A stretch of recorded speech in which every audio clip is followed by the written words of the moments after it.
I want to give the floor to our team so you guys can, take it from here. And maybe let's get into the ownership of music to start. There's been a lot of misunderstanding. As artists, there's arguments about the rights of music and does the record label own me or do? It's a lot. So I want you guys to clarify. We'll kickstart with that. And then just take it from there. Let's go into why every song needs to have a story, which is what I love. I'll be honest, I met this amazing team a few days ago, and every 5 minutes, the sentence that kept coming up is that every song tells a story. Every song tells a story. Now it's like stuck in my head. So I'm going to give you guys the floor. Can you please put your hands together for the Music Arena team as they tell us more about the music business today? Cool. So, hi everyone. As we mentioned, I'm Gabi Sile. My neck, I'm also getting too old to be creaking like that. Okay. So, I think the most important thing to really understand, if you're an artist, if you're a label manager, if you're in any way interested in the music business, is to differentiate between the different deals. And I actually had the privilege of giving a lecture to a couple of kids a few weeks ago about this. And for me, the starting point is to know exactly what deal you're getting into, and to also be able to differentiate between a distribution deal, a record deal, and a publishing deal. A lot of artists conflate the three, and I think that's what causes a lot of confusion. So for the purposes of this lecture, we'll break down what different deals you get. So most of us, I think, are familiar with the traditional record deal, which was what was basically pioneered in the 70s, the 80s, which is your standard deal with a record label. They would take about 80% of the royalties as part of the massive investment they're putting in.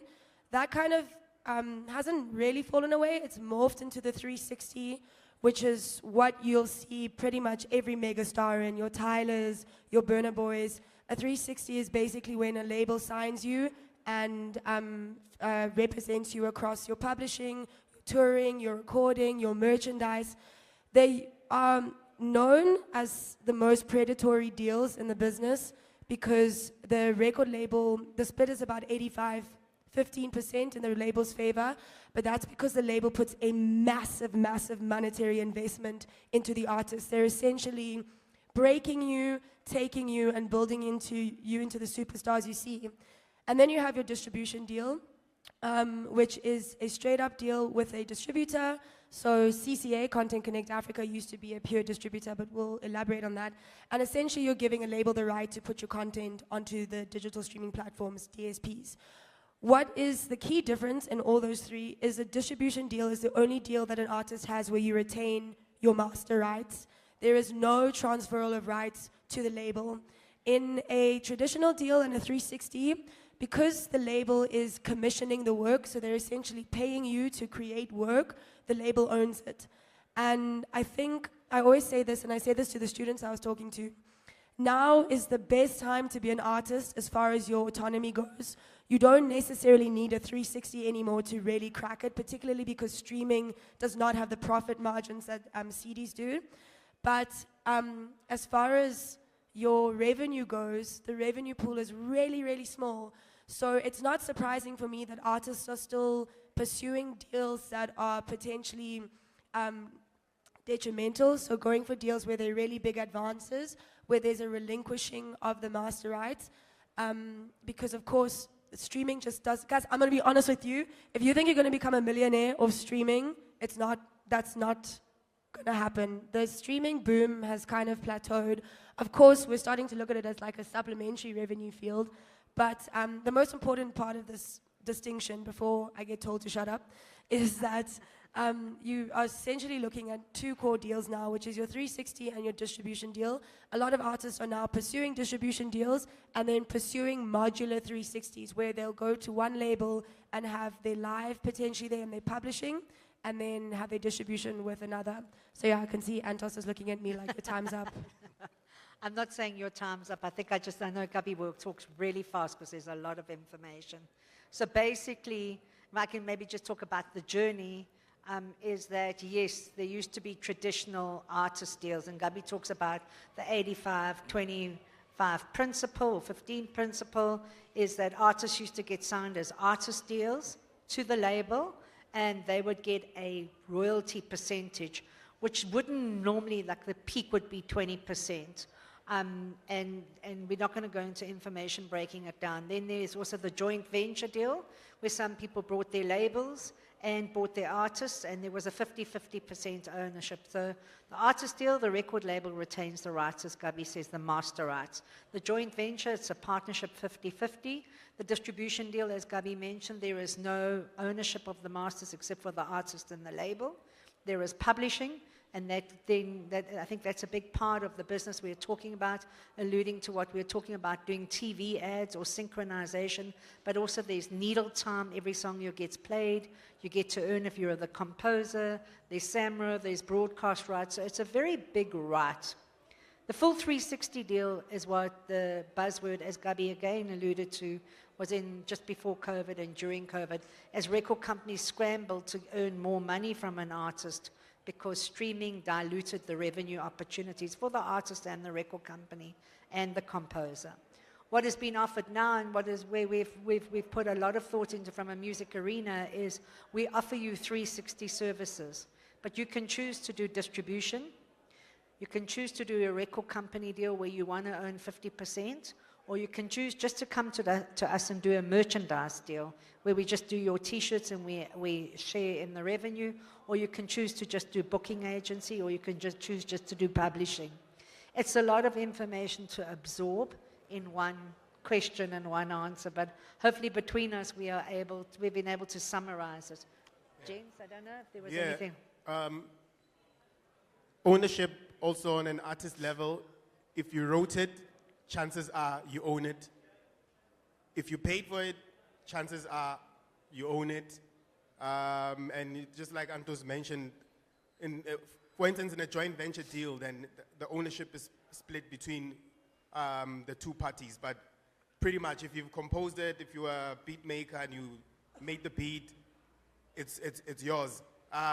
Also, from like a publishing level, people always confuse this. They always think, oh, if you sign to a publisher, the publisher is going to take all your rights. No, you are just assigning your rights to a publisher to protect your rights. They don't necessarily own your music. You've just assigned those rights to them. But like she said, there's only so much we can say. You can also do more research, but ownership basically is, you know, if you own it, you own it. Yeah, I think you've summarized all of it, to be quite honest. But the most important thing, it will depend on what do you need as an artist, you know, in order to pursue the stardom that you would need. Because every deal, every deal or businesses, they differ. But probably you would want a booking agent, and not necessarily like a distribution or a record label, or maybe you'd say like, look, I want to pursue a collaboration, a deal, then we can facilitate on like, how do you want to define it as an artist or a record label? But when it comes to like different types of deals and ownership, it will depend on what you actually need as an artist. Yeah. Okay, awesome. I just want to remind the audience, if you have any questions, literally just raise your hand and we'll go with the flow, all right? This is for you. If you have any questions about the music business, this is your opportunity, because the 4 people on stage definitely have the answers. All right, so let's say I've got a friend who just discovered that she can sing, because she sings in the shower every day.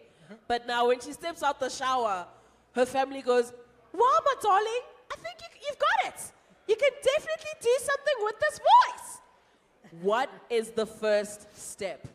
What is step 1 to becoming an artist, getting into the game? You know, do I run and tell my friends and get a photographer? Do I get a studio?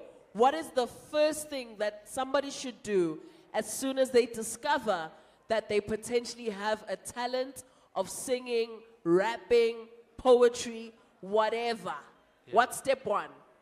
I think step one is to get a professional studio to record your demo, and that way you can shop to different labels, and they would dictate on, is it something that it will make profit? Is it something that will take you to a level where they need you in that space? You know, so in that aspect, I think the first thing that you need to do is to get a studio, record professionally, then you can start shopping around.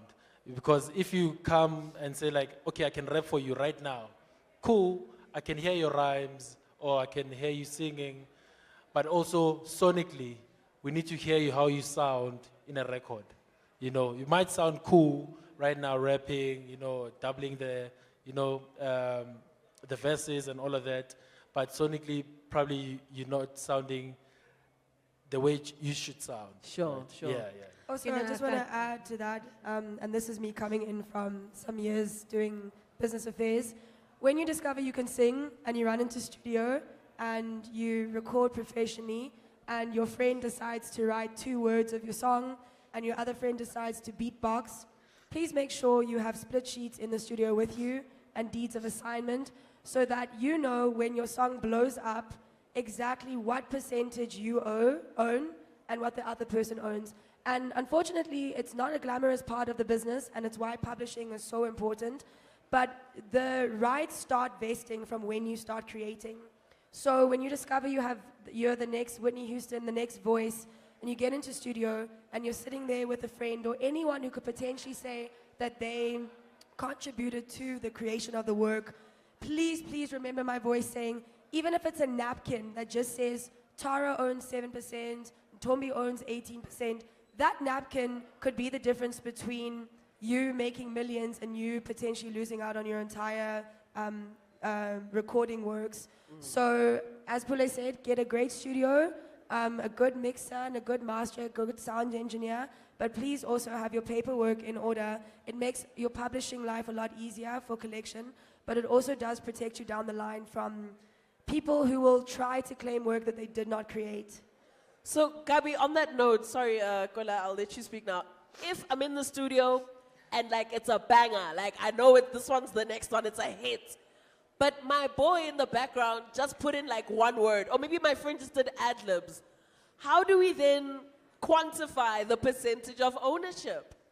So, I mean, Kwela, I think you're better able to answer that because you have the publishing background and maybe Antos, but it really comes down to a bit what you agree on in the studio.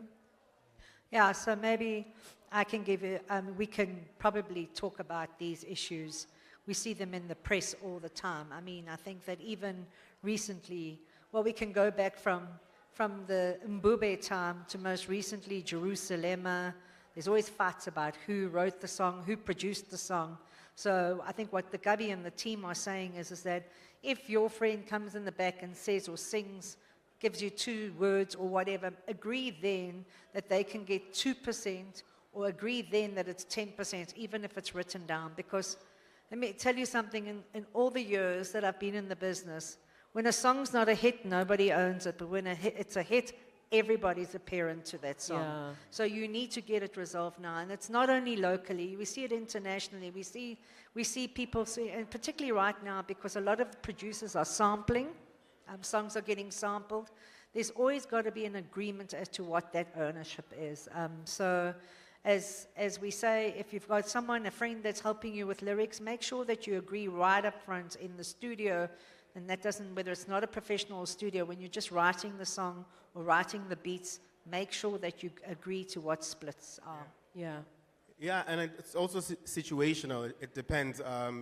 We had one case where we were a band of 8 people, and we couldn't figure out how to do the splits.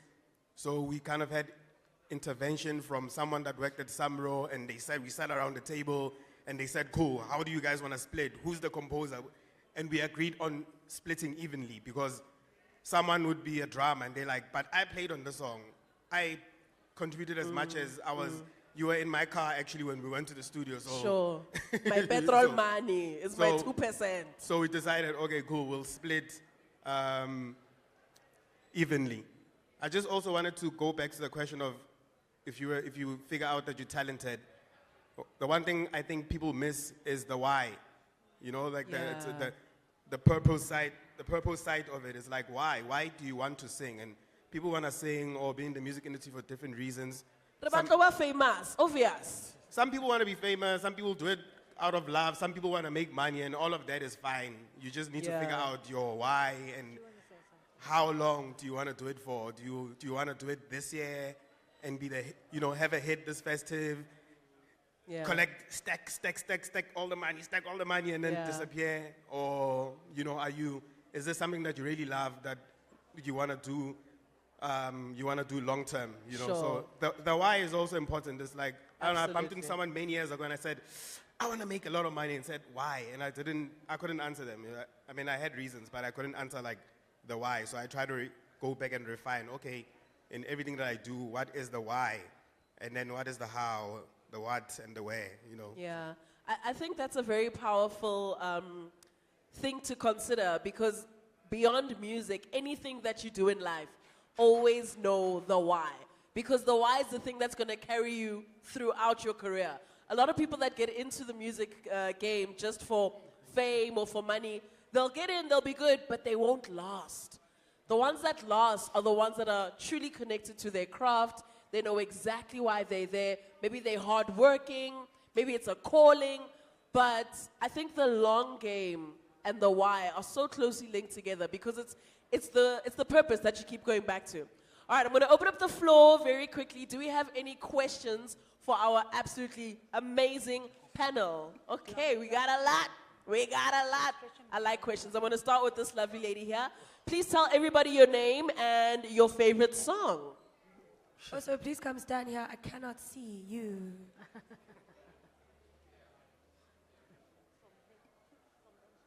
There we go. Hello everyone. My name is Busi Wendy Mshebi from Eastern Cape. I came here in Joburg 2005 while I was still as a scholar. I was doing grade 11 to record my own albums, gospel.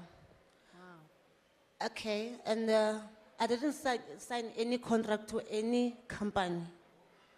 I go to some other companies, I can't mention their names, and then they said my contract is gonna be 8 to 10 years, so I didn't allow them. So, in one word, I was doing myself music. So my question is like now, I stopped releasing my own albums in few years ago, maybe 2019, but I was still singing with Maskandi celebrities. They used to call me, featuring me, so to sing some few songs for them, and they pay me at the same time. So my question now is one. If I want to go back to promote my old albums, I can get my master there by Samro.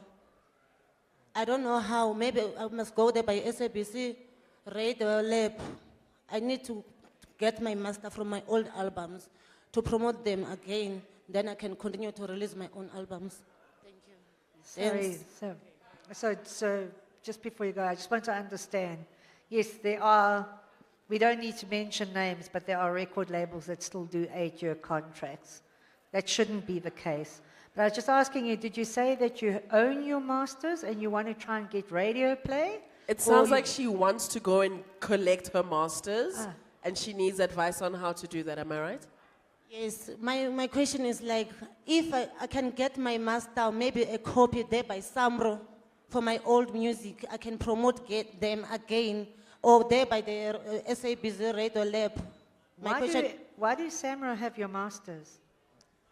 Okay, I didn't win there, ne? My album, okay, the time I released my albums, ne?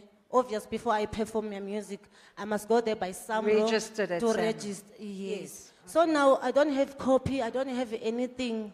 So my question is, can I went back there by Samro or SABC Radio Lab? I can get the copy for my music, masters. and then I can continue to promote my music. So you're looking for your master files. That's a very interesting dilemma to have. Did you not keep your masters? Did you give them to Samra or to SABC to play? Okay. There by Samro, I went to register my album. Yes. And then by the SAPC radio station lab to put my music so that they can play my music in radio stations. So I need the copy. I don't know where can I get it. Thank you. Can only be from the I Bro- think SABC.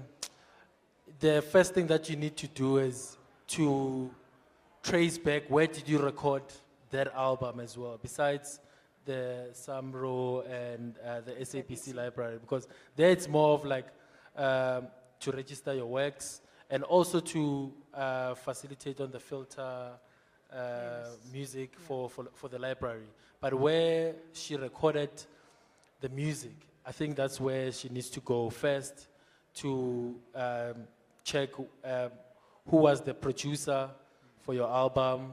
Then if you signed an agreement, what type of an agreement did you sign with that production company or the record label that released your music? You know, so yeah. Okay, thank you. The problem now is like the studio where I've been recording there. I Sasebenz Manje, and my producer, he passed away this year, January. Kumlano Pegofele, but so I don't know what I'm gonna do. Can I make a suggestion? When we're done with this panel discussion, tell us Absolutely. ubo direct, ne? Absolutely. Bazokusiza one-on-one, ukuthi sikhona ukubuza amanye amabuzo, ne? We'll All right. definitely help you. So, Timothy. yes, so when we're done with that, with the session, she'll go directly to him. Guys, please clap your hands for the young lady who's going through it in music. Okay. All right, we have another question from a young gentleman. He needs to give us his name and his favorite song. Good day. My name is Mpilo. I go by the stage name M Squared. My favorite song is my song called Overcome. Yes. Love self-promotion. Yeah. Well done. My question is, because this is a podcast festival, I always wondered, as aggregators, because I saw it's one of the services that you offer on the advert that you guys played, I want to know how are you guys helping podcasters? I mean, I know you work with radio stations, and I'm working at a radio station, community radio station myself, and I know that there's a sample license that a community radio station must have. So I want to understand, how do you guys work with podcasters? Especially now, in the last few years, we have seen the rise of online radio stations. So I want to know how those dynamics work with you guys. And another thing, I need you to help me to understand mechanical rights, to distinguish between mechanical rights and masters. And lastly, I want to understand, because there are so many, music communities in South Africa. So I need to understand exactly where do you guys stand. I mean, there is Capasso, there is Samro, there is Sampa, there is this. So I need to understand exactly where do you guys stand. Thank you. Thank you so much. That is a 3-in-1. I know. I think the first one was, how do you support podcasters? The second one was, Difference between mechanical and thank you, master rights. mechanical. You see, little now we're learning. It's the first time I'm hearing about mechanical rights. Difference between mechanical rights and the other one, and then the last It's one about was, the different collections. where do you guys stand in the South African? Yes. I'm going to let the team discuss the more detail, but just on the question of the podcast, more than just the music arena, the arena holdings, you'll see Sowetan, Sunday Times, you'll see arena holdings here. There is an entire podcast platform that they've launched. So there's a place for a lot of podcasters to go and have your podcasts on that platform, but also allows it to be promoted by a very big media vehicle, which is Arena Holdings. If your podcast is specifically around music, this is the team. We know where to find it. We're also starting our own music podcast channel. So I just wanted to answer the question, but I think the rest of the team is very well equipped. Guys, on the mechanicals, are you good with that? And I'm going to hand them over to you. But just as I Thank say, you. generally with podcasts, Arena Yeah. Holdings is very supportive of podcasts. Thank you, Antas. Okay, so you have SAMRO in Bram, who deal with public performance rights. They represent composers, authors, or lyricists, and publishers. And if you have a radio station, you'd get a license from SAMRO to play music. It's not an expensive license, actually. People shy away from that, but it's actually not that expensive.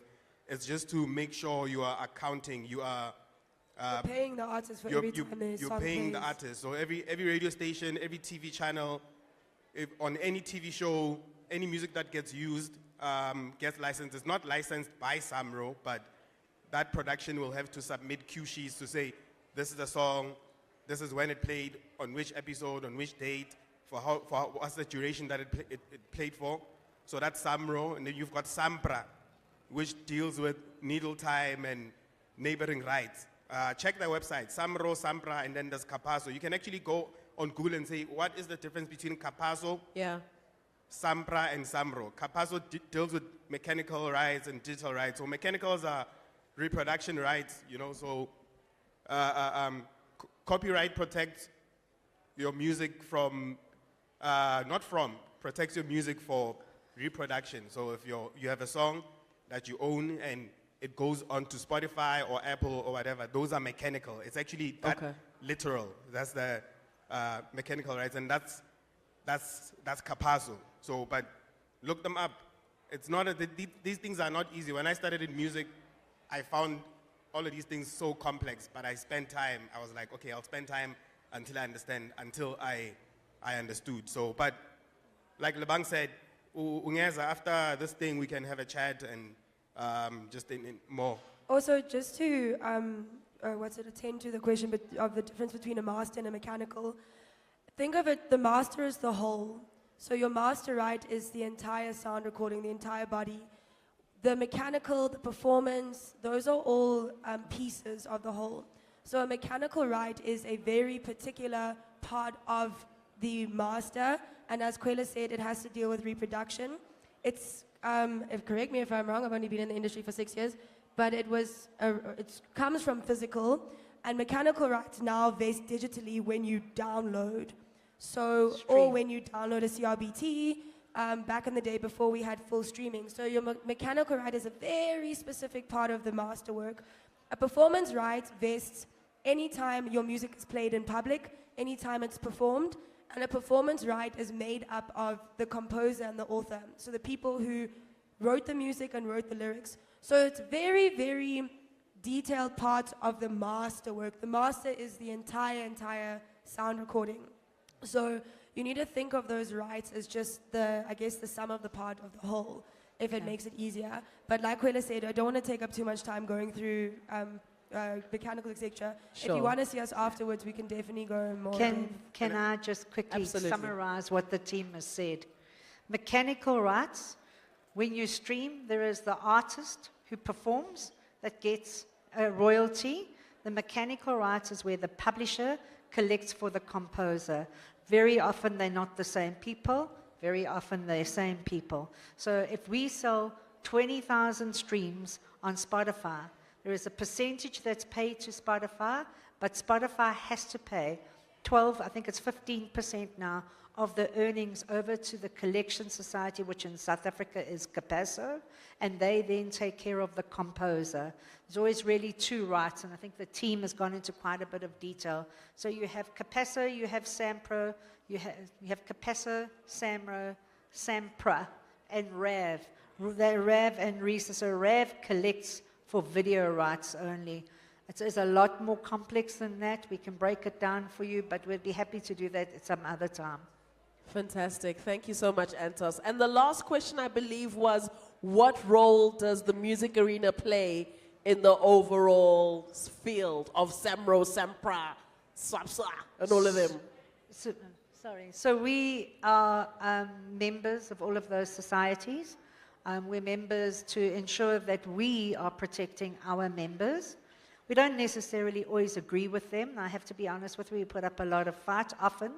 But the reason why we need to help each other is to ensure that the creators are getting paid. Sure. And I just want to encourage everybody, there's not just one revenue. There are about 10 ways you can earn revenue as an artist and a composer. It's not just about only having a hit. It's about making sure you collect from all of those societies. And sorry, I just want to say one last thing with regards to SAMRO. There is a prescription period of 3 years when you can go back and collect for your works retroactively, or retrospectively rather. So the sooner you register with SAMRO and the sooner you have your works registered, the sooner you can collect. But they do have a prescription period. So if you do not collect within the 3 years that your music's been out, that money that's been accumulated will go into public domain to be paid out, I guess, pro rata for other artists. Yeah. So please register your works as soon as possible. Sure. What a ball of information. We are literally Very picking strict. the brains of, my word, please put your hands together for these people. Who needs a textbook? Huh? Who needs YouTube music when we have these four on stage? All right, I'm going to take a question from this lovely lady. She's going to tell us her name and, of course, her favorite song. Thank you very much. Good morning. My name is Unomathemba Mbatha. I'm an educator and a SATU princess. So I'm standing here representing education as well and my colleagues. I have 4 pointers to share with you. The first one is, in our schools, we have a problem that creative art has been phased out. And creative art has, in schools, 4 art elements, which is music, visual arts, dance, and writing as well. So, from this platform, there's so much to be done because learners are aspiring to become artists. If creative art has been phased out, they don't have the platform to learn and to understand. Then, on that one, can I ask this panel here to actually assist in creating and developing music career days in schools? We need that, please. Absolutely, we pledge to support that right it. now. Thank you. Before all these witnesses, we will pledge to that 100%. I feel very strongly about that. Thank you very much. Then the other question she asked here was, what if there's a child or a learner who has a potential? As an educator, I see the potential in this learner, but I don't know where to go, who to talk to. So the other question is, for learners with potential and they don't have money to go and record, because it was an answer that you provided to say go and record. If I don't have the money to go and record, I don't even know the studio or where to go, because other challenges we're having is human trafficking. We don't want to expose our learners to scammers, then they say, come, I'm going to assist you and take you there. So with that in mind, can this panel actually assist in that regard? Because what we are also having is an information gap. There is formal education and informal. So with this platform, we don't teach our learners what you are telling us because we don't even understand it ourselves. Not only for learners, but also for creative arts teachers, because some of the teachers are there to facilitate, but they don't even know what you're speaking about. If you want to record, if you want the royalties, they don't even have the access to that information. So can the panel assist the learners with Music Career Day? Because in our society, when you want to be an artist, you are being written off to say, what will you do or gain? It's not seen as a career. So can you assist in that line and again in workshopping the teachers within the Department of Creative Arts? Because there's so much, I've learned so much already, and I would like to take this back to the union and to the teachers to say, we need to build a bridge between these departments, education and arts, because they are interconnected. Thank you. Yo, thank you. I think, can I please take this because I feel very, very passionate about this. I think what you have really touched on is a really big gap in the music business as far as give back goes. And in the music business, we tend to just take a final product or you scout an artist and boom. But people don't actually realize there are a lot of, as Kwela mentioned earlier, a lot of career opportunities in the music business that don't necessarily relate just to the creation of music. And one thing I know at CCA, we start our program with interns. So every person in our office, besides the bullies to my left, all started as interns. I started as an intern And I did not realize the plethora of job opportunities that were available. So most certainly, I think, I'm not sure where your school is based, but after this, I don't have a business card, but I'll give you my details. If we could set up a meeting just to discuss, I would be happy to champion that, because I agree with you. Our the arts and culture department has let down arts. It's been a downhill battle for a long time, and I think now it's up. The onus is on the labels. The onus is on the labels to now step up and start giving back, and also start creating new jobs in the industry, particularly because a lot of the jobs in the industry don't require immense tertiary education. Of course, if you're looking at legal and accounting, it does, but you don't need to have a bachelor's degree or a postgraduate to get into the music business, and it is a very, very high reward career. And I can say that with confidence because of the company I work at. But yeah, I'm very, very happy to explore that with you, and thank you so much. I think this entire panel, that's been one of the most exhilarating questions to get, so thank you. Awesome. think, That was a lovely question. Antos? I'm going to just answer, I think, the last question, because it always strikes me, I suppose, being so much in the industry. There's been a lot of exploitation, and let's just be honest. Exploitation, particularly of women, whether they are entering in as creators, producers, artists. So to answer the question about if you are an artist who has potential but cannot afford to go into the studio, then I think that is where you have to find a safe place to be able to come through channels like this, where we're leaving cards and know that there's a guarantee of some kind of safety, but you have to be where. I know we talk about trafficking, and we see what's going on in the industry globally at the moment. It happens locally too. So I was very, very pleased to hear the lady that asked the question, that please, if you are an artist and you can't afford to record, there are still opportunities for you, because you have young talent that are listening for the talent, but you do need to find a safe place. Sure. Thank you so much for that, Antos. I think the bottom line is not all of us going to school and are mathematicians and scientists. Some of us are just creatives, and we like music. And how can we learn better in an environment? How can we use music to learn better in the environment? So I love that this is the kind of place where you can actually challenge those things, right? So I'm going to take a couple of more questions, but while I do that, I would like to prepare our performer. So obviously there's some entertainment that we have in store for you. Young man, can you come to join me, please? Okay, other young man, that's okay. What is your name and what is your favorite song? Hello, guys. My name is Labeto, and my favorite song is called Fuck Me Now, and it's by me. I make sex music. I'm an artist, and I also manage other artists. So I was dealing with, before that, I'm currently trending in South Africa, Botswana, and Lesotho, doing adult music. So I was dealing with a case where, it's not really a case, but it was a situation where I was managing an artist, and he was coming from a label. He signed a 5-year deal, and I managed to get him out on the 3rd year. However, when we left 3 albums and the publishing and everything. And now the artist, when he signed, he doesn't even know what he signed. He doesn't even know what is written on the contract. And even I tried to get access to the contract, but in the end, I couldn't get it.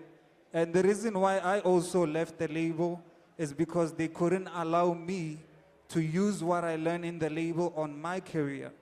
And otherwise, I did it by myself, which is why I'm trending right now.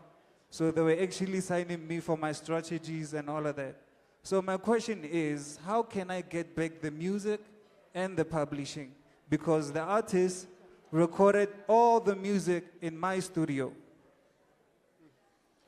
Okay, I think I'll take that. I'll answer that. Good question, good question. Great question.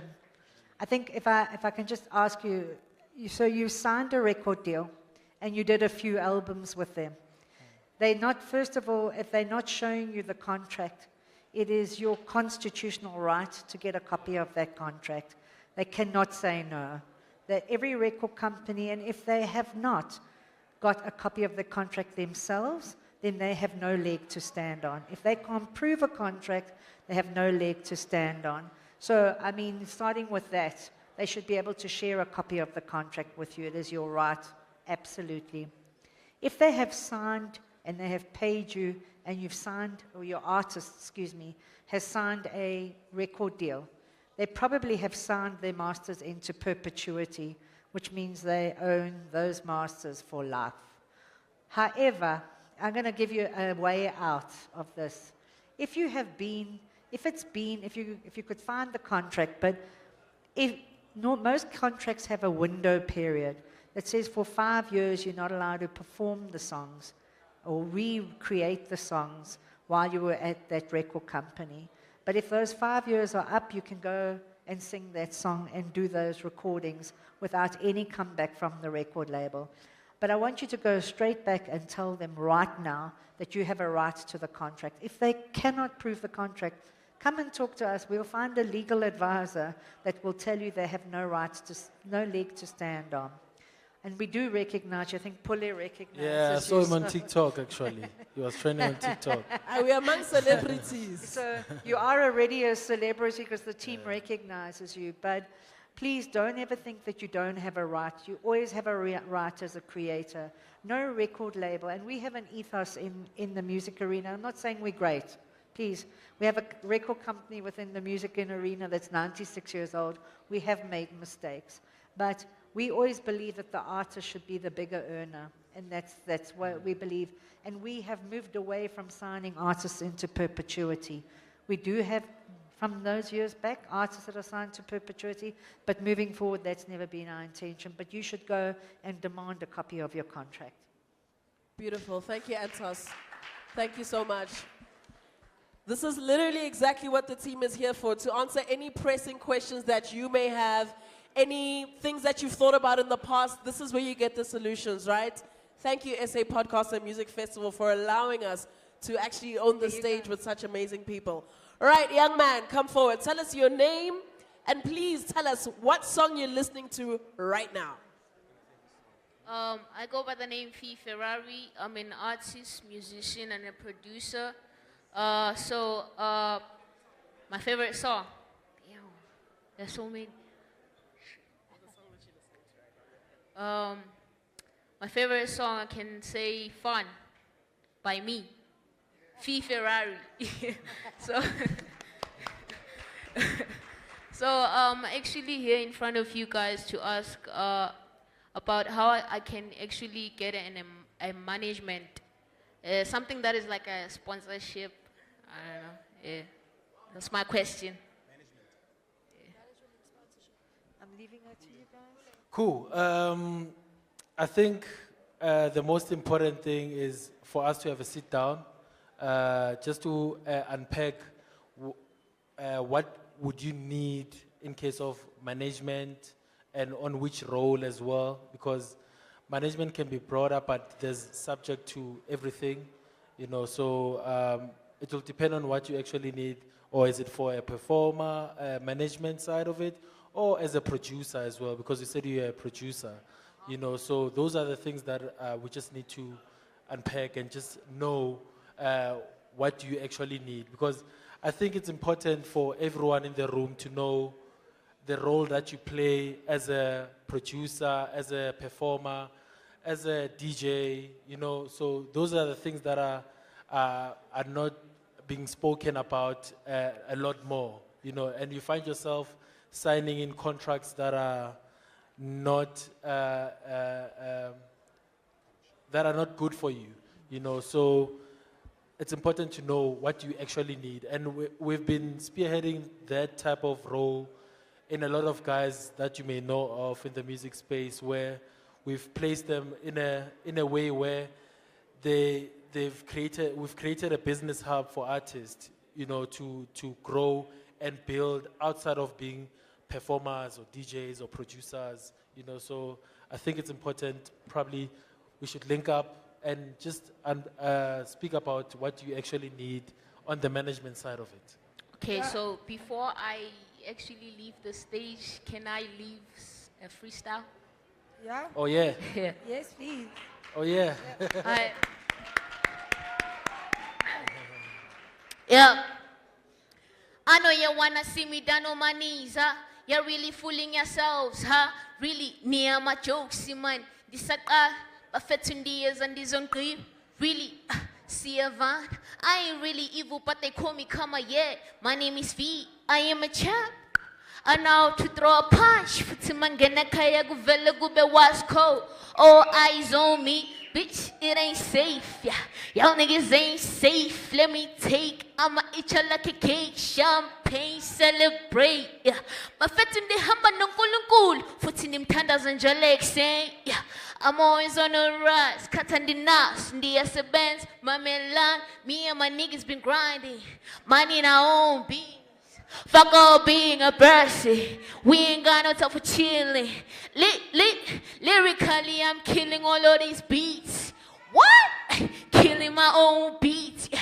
Nobody fucking with me and my whole team. My niggas gon' ride and die. Facts, facts. No fake friends in my club. Yeah, yeah. No fake friends in my club. Yeah. No. Oh, man. Dope.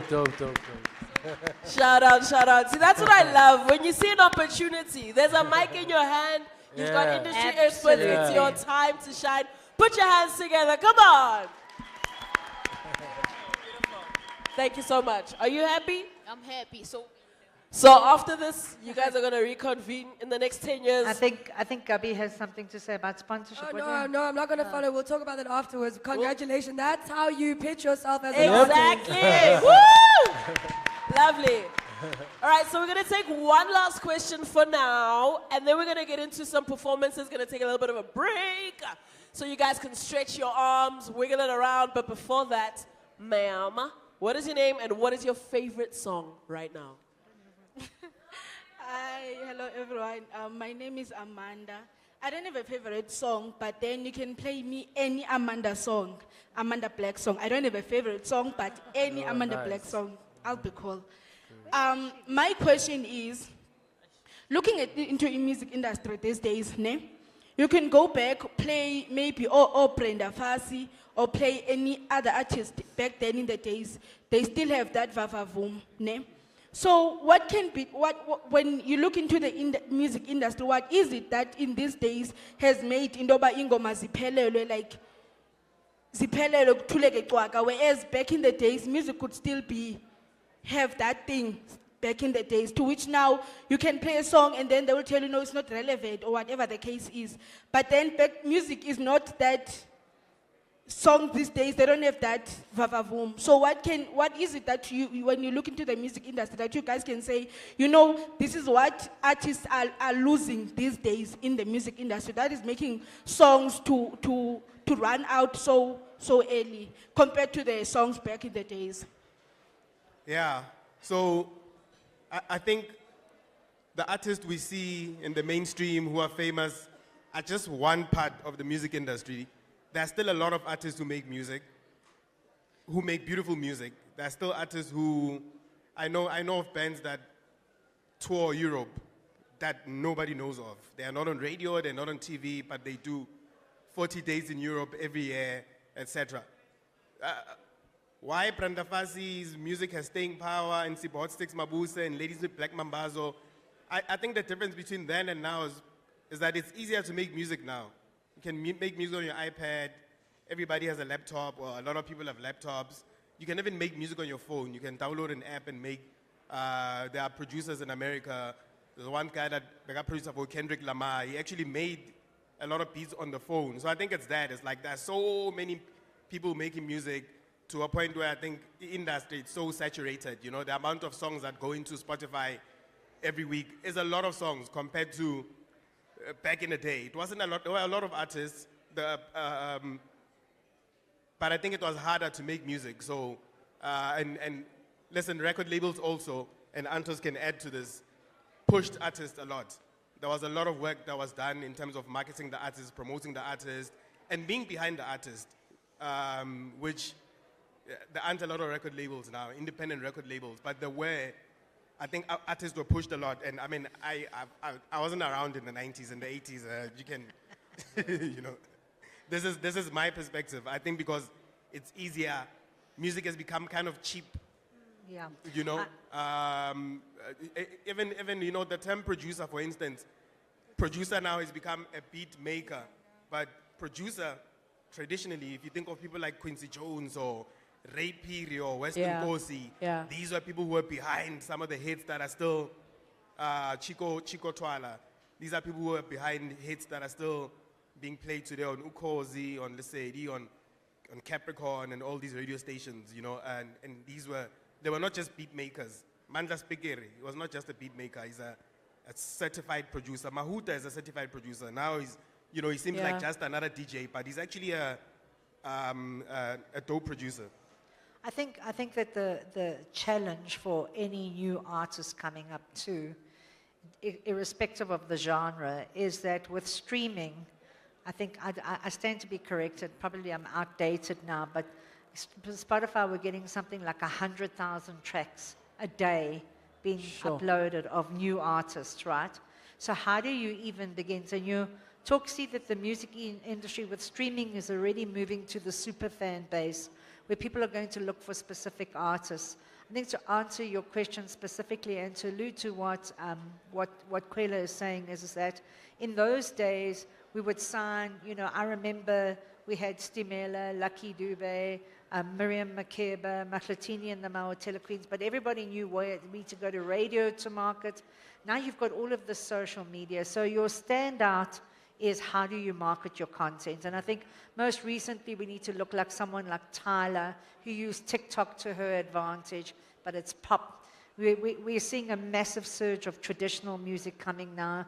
We're seeing our catalog being remixed by the likes of Uncle Waffles and everything, but we need to actually find a place that we can push our music because the music is great. The new music that's coming is wonderful, but there's a lot of it. Yeah. I think the last thing I wanted to add that probably what I've realized growing up, you know, and luckily being in the music space, and we've been doing that for quite some time, is the development side of it. I think there's a gift and a curse when it comes to when you get a hit and you're not developed enough, and that hit doesn't come back again. You get depressed because you haven't got that development side of it. You know, that one song was huge and all of that, but you don't know the downtime. What should I do at my downtime as an artist to come back up again? You know, that's what is missing in this era, in the space of like TikTok can blow you up today. Yeah. And when that song is down and there's a new song and you can't make another song again, just like what you did before, Yeah. then it's one of those things that we need development. Yeah. Yeah, and they don't write songs like they used to. Sorry, Yeah. my old age. Yeah. Sorry, and also, Yes. just to add to what Pule is saying, because of social media, etc., and the things that are in our faces, they make it seem like there's no... Africa is there's some of the most talented artists come from this continent. South Africa is like, everyone is looking at South Africa. Obviously, Mapiano has helped that, but if you think back to who set the bar, you know, Miriam Makeba and Hugh Masekela and Ladies with Black Mambas, these people have Grammys. These people were on the Billboard charts. Hugh Masekela was on the Billboard charts in the 60s.